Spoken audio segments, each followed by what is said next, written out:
ले आओ। ध्यान ना दे। अल्लाह बच्चा ਇਹ ਚੀਜ਼ਾਂ ਦੀਆਂ ਅਲੱਗ ਹੋ ਗਈਆਂ ਹੁਣ। उधर जा रहे हैं साकिब भाई, इतने मुश्किल रास्ते हैं। वो सामने है एक मस्जिद के पास है, वो घर है। बंदे ने बताया था कि माजूर बच्ची है 13-14 साल की, इसको व्हील चेयर चाहिए। टैक्सी पे व्हील चेयर ला रहा है लड़का, और हम जाके देखते हैं कि वहाँ क्या हालात हैं बच्ची के ना। की वजह की पोलियो है? नहीं नहीं जी, और पोलियो नहीं जी। इन डॉक्टर ने बड़ा विदेशी मसला है, बाहर के डॉक्टर है, पाकिस्तान का तो असं मुतमिन नहीं नस असं किसी ना किसी तलाक वाले अगा गरीब बंदे ये तलाक तो टुरता बंदा। बिल्कुल पब्बू ने ले आऊँ बात के लाया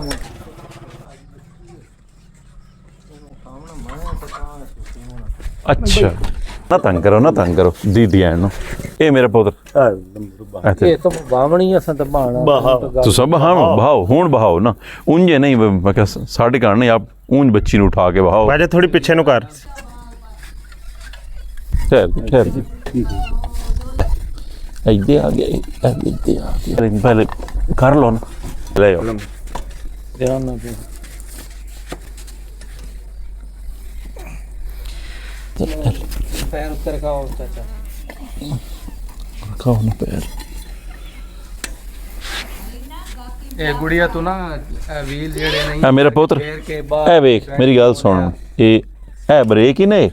इत्थे ब्रेक लग गई ए ते इत्थों ना, ए वेखो यानी इत्थे फाते ना इदों एक पासों करे तो मैं बमदी पई जले दोवें पासों करे सी ना ते सीधी टुरदी वैसी ठीक हो गया ना। कली बई मैं छा सकदी कोशिश कर खा चला दोवें हत्थां नाल इत्थों ऐ मेरे पुत्र एनू ते परले टायर नु भी हाथ रख, परले नु भी दोवें इदों दोवें इत्थे इंज ए हौली हौली ना एक जेड़े पासे मुड़ लंगे उस तो दूए टायर नु जोर दिता थोड़ा जिहा ओ मुड़ गया सीधे। ਇਹ ਇੱਕ ਅੱਧੇ ਹਫਤੇ ਦੇ ਵਿੱਚ ਨਾ ਇਹ ਸਿੱਖ ਲੈ ਸੀ, ਤੇ ਜਿੱਥੇ ਖਲਾਰ ਨਹੀਂ ਹੋਵੇ ਨਾ ਇਹ ਮੇਰਾ ਪੁੱਤਰ ਇਹ ਵੇਖ ਇਹਨੂੰ ਪਤਾ ਸੀ ਇਹਨੂੰ ਪਤਾ ਇਹ ਅੱਗੇ ਦਬ दूई साइड ਇਹ ਬ੍ਰੇਕ ਲੱਗ ਗਈ, ਇਹ ਵਾਪਸ ਜਿਹੜੇ ਕਰੇ ਸੀ ਨਾ ਤਾਂ ਉਹ ਆਰਾਮ ਨਾਲ ਟੋਰ ਪੰਪ ਸੀ, ਇੱਥੇ ਬੰਦ ਹੋ ਗਿਆ, ਜਿੱਥੇ ਰੋਕਣਾ ਇੱਥੇ ਡੱਕ ਛੋੜਿਆ ਇਹਨੂੰ, ਠੀਕ ਹੈ ਨਾ। ਤੇ ਇੱਥੇ ਕਰੇ ਸੀ ਤਾਂ ਬਹੁਤ ਐਂ ਭਵੰਦੀ ਰਸ ਤੇ ਚੱਲਦਾ ਰਸ ਦੁਆ ਕਰਿਆ ਬਸ ਕਿ ਬੋਇਸ਼ਾ ਹੀ ਨੇ पर है नाम है बहान योगी है जी, वही हो कुछ ਦੇਖੋ ਕੀ ਇੱਕ ओके सर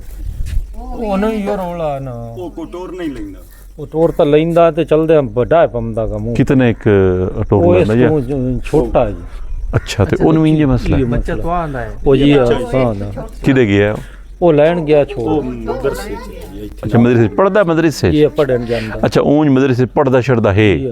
ਉਹ ਤਾਂ ਨੌਜਵਾਨ कैन चेक करवाया नहीं तो चलदा डै पंदा ना का चेक तो बाऊजी करावन बड़े आप चेक तो अचानक डै पंदा है नहीं या चलदा ਜਾਂਦਾ बस थोड़ा ਜਿਹਾ ਪੈਰ ਉਖੜਿਆ ਤਾਂ ਮੂੰਹ ਪਰ ਨੂੰ ਤੇ लो ਇਹ ਬੱਚੀ ਨੂੰ ਹੀ ਮਸਲਾ ਲੋਰ ਵੀ ਕਰੇ ਅੰਦਰ ਹੈ ਇੱਥੇ ਫੈਸਲਾ ਬਾਅਦ ਮੇਨ ਡਾਕਟਰ ਜਿਹਦਾ ਇਲਾਜ ਕਰੇ ਉਹ ਤਾਂ ਭੁੱਖੇ ਹੋ ਕੇ ਨਿਕਲ ਆਇਆ ਨਾ ਜੈਸ਼ ਨਹੀਂ ਮੋੜ फैसला बाहर होए ता तीरियां रे आ देखिए यानी कि हो सकता इलाज या नहीं हो सकता ਇਹ ਨਹੀਂ ਆਂਦੇ ਐਨ ਇਹ ਤੇ ਹੁਣੇ ਜਿਹੜੇ ਹਨ ਤੁਹਾਡੇ ਉਹ ਆਂਦੇ ਨੇ ਜੀ ਤੁਸੀਂ ਮੁਸਲਮਾਨ ਹੋ, ਤੁਹਾਡੇ ਮੀਆਂ ਕਿਤਾਬ ਦੇ ਵਿੱਚ ਇਹ ਗੱਲ ਤੇ ਇਹ ਗੱਲ ਲਾ ਇਲਾਜ ਕਾ ਸ਼ਾਇ ਵੀ ਨਹੀਂ ਇਲਾਜ बिल्कुल ਉਹਨਾਂ 5 ਸਾਲ ਦਾ ਕੋਰਸ ਦਿੱਤਾ ਜਿਹੜਾ ਉਹ चलदा पिया कितना अरसा हो गया हुन ਇਹ ਤਕਰੀਬਨ ਉਹਨੂੰ 9-10 ਮਹੀਨੇ ਤੇ ਕੋਈ ਫਰਕ ਮਹਿਸੂਸ ਹੁੰਦਾ ਉਹਨੂੰ ਪਿਆ ਫਰਕ ਹੀ ਮਹਿਸੂਸ ਹੋਇਆ, ਚਿਹਰੇ ਨੂੰ ਮਹਿਸੂਸ ਹੁੰਦਾ ਵੇ ਖੂਨ ਦਾ ਜਿਹੜਾ ਨਾ ਕੋਈ 1.5 ਸਾਲ ਰੁਲੇ ਆ ਕਿ 2 ਸਾਲ ਉੱਤੇ ਸਾਨੂੰ ਨਹੀਂ ਇੰਚ ਦਾ ਫਰਕ ਪਿਆ। बस वत इंजे करो ना ਜੀ उन चलाई रखो ते कितना खर्चा है ਉਹਦਾ ਦਵਾਈ ਦਾ ਖਰਚਾ ਚਾਹੀ ਸਾਏ ਖਰਚੇ ਦੂੰ ਡਰਿਆਂ ਤੇ ਗੱਲਾਂ ਬਣ ਨਾ ਢੇਰ ਸਾਰਾ ਸਾਲ ਦਾ ਕਿਤੇ- ਮਾਲ ਤਾਂ ਸਾ ਵੇਚ ਕੇ ਲਾਇ ਨਾ ਬੱਚਿਆਂ ਵਾਸਤੇ ਆ ਨਹੀਂ ਇਹ ਤੇ ਹੁਣ ਕਿਤਨਾ ਲੱਗਦਾ ਪਿਆ ਮਹੀਨੇ ਦਾ ਕਿਤਨੇ ਮਹੀਨੇ ਦੀ ਦਵਾਈ ਕਿਤਨੇ 15-16 ਹਜ਼ਾਰ ਆਰਾਮ ਨਾਲ ਲਾ ਜਾਂਦੇ ਨੇ ਦੋਵਾਂ ਦੇ। 5 ਸਾਲ ਚ ਠੀਕ ਹੋਵੇ ਇਹ 5 ਸਾਲ ਬਿਹਤਰ ਹੋਵੇ ਸੀ। ਇਹ ਹੁਣ ਤਸੱਲੀ ਇਆਂ ਨੇ ਅੱਲਾਹ ਤਾਲਾ ਸ਼ਫਾ ਦੇਵਣੀ ਜੋ ਆ ਸ਼ਫਾਤ ਵੇਖੋ ਸ਼ਫਾਤ ਕਿਰਾੜ ਦੇ ਹੱਥ ਹੋਏ ਜਾਂ ਮੁਸਲਮਾਨ ਦੇ ਉਹ ਦੇਵਣੀ ਰੱਬ ਹੈ ਬੰਦੇ ਦੇ ਹੱਥ ਮੈਂ ਤਾਂ ਸਾਰੇ ਆਂਦੇ ਨਹੀਂ ਤੂੰ ਗੈਰ ਮੁਸਲਮ ਦੇ ਮਗਰ ਲਗਾ ਮੈਂ ਕਿਹਾ ਲਾ ਨਹੀਂ ਇਲਾਜ ਵਾਸਤੇ ਕੋਈ ਇਲਾਜ ਕਰਨੀ ਇਜਾਜ਼ਤ ਹੈ ਇਲਾਜ ਕਰਨੀ ਇਜਾਜ਼ਤ ਹੈ ਉਂਝ ਨਹੀਂ ਲੇਕਿਨ ਇਲਾਜ ਕਰਨੀ ਇਜਾਜ਼ਤ ਹੈ ਸਾਡੇ ਖੁਲਾਫਾ ਜਿਹੜੇ ਨੂੰ ਉਹਨਾਂ ਦੇ ਕੋਲ ਆਂਦੇ ਹਨ ਇਹ ਜਿਹੜੇ ਹਨ ਈਸਾਈ ਤੇ ਸਾਰੇ ਉਹ ਉਹ ਜਿਹੜੇ ਤਬੀਬ ਹੁੰਦੇ ਹਨ ਇਲਾਜ ਕਰਾਉਂਦੇ ਹਨ ਯਹੂਦੀਆਂ ਤੋਂ ਇਲਾਜ ਕਰਾਉਂਦੇ ਹਨ ਲੋਕ ਜਿਹੜਾ ਇਲਾਜ ਹੈ ਜਿੱਥੋਂ ਮੈਨੂੰ ਪਤਾ ਲੱਗਾ ਨਾ ਜੀ ਮੈਂ ਮੁੜ ਕੋ ਉਹਨਾਂ ਡਾਕਟਰਾਂ ਦੀ ਸਲਾਹ ਨਾਲ ਹੀ ਉਹਨਾਂ ਦੀਆਂ ਗੱਲਾਂ ਤੋਂ ਜਿਹੜੀ ਉਹਨਾਂ ਗੱਲਾਂ ਕੀਤੀਆਂ ਉਸ ਤੋਂ ਮੈਂ ਮੁੜ ਉਹਨਾਂ ਦੇ ਤੇ ਪੱਕਾ ਯਕੀਨ ਕਰ ਗਿਆ ਉਹ ਬਾਹਰ ਦਾ ਇੱਕ ਡਾਕਟਰ ਆ ਉਹ ਸੱਚ ਜੀ ਇਹ ਨਹੀਂ ਬਈ ਉਹ ਤਾਂ ਮੈਂ ਵੀ ਸੁਣਦਾ ਰਿਹਾ ਗੱਲਾਂ ਮੈਨੂੰ ਸਮਝ ਨਾ ਆਉਂਦੀ ਪੂਰੀ ਉਹ ਇੰਗਲਿਸ਼ ਵਿੱਚ ਬੋਲਦਾ ਮੜੋ ਮੈਨੂੰ ਦੱਸਦਾ ਵੀ ਇਹ ਦਿਖਾਣ ਮੈਂ ਕਿਹਾ ਯਾਰ ਸਾਡੇ ਖਾਨਦਾਨ ਨੇ ਕਿਦਾਂ ਇੰਨਾ ਨਾਨਕੇ ਨਾ ਦਾਦਕੇ ਮੈਂ ਨਹੀਂ ਇਹ ਗੱਲ ਸੁਣੀ ਉਹ ਮੁੰਡੇ ਨਹੀਂ ਬਣਿਆ ਜੀ ਉਹ ਸਾਖਾ ਵੀ ਇਹਨੇ ਬਈ ਇਹਨੂੰ ਨਾ ਮਾਂ ਦੇ ਪੇਟ 'ਚ ਮਸਲਾ ਬਣਿਆ ਇਹਨਾਂ ਨੂੰ ਤੇ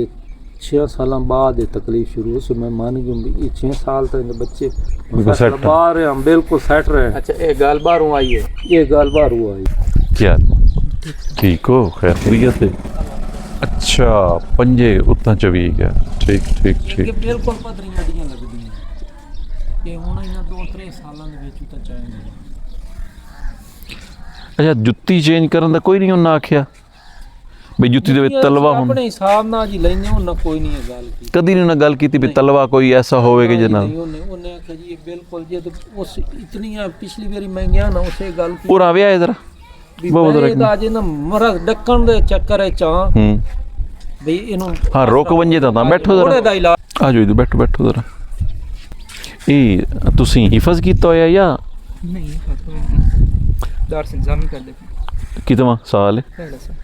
पहला साल ठीक ठीक ਫਲੈਟ ਤੇ ਨਹੀਂ ਹੈ ਸਾਰੀਆਂ ਜੀ ਛਿੱਕੀ ਹੋਈਆਂ ਇਹ ਅੱਜ ਜੋ ਬਾਹਰ ਨਹੀਂ ਆਈ अच्छा छिकी वेंदी है जा ਚੈੱਕ ਕਰ हाँ ਇਹ ਚੀਜ਼ਾਂ ਦੀਆਂ ਅਲੱਗ ਹੋ ਗਈਆਂ ਹੁਣ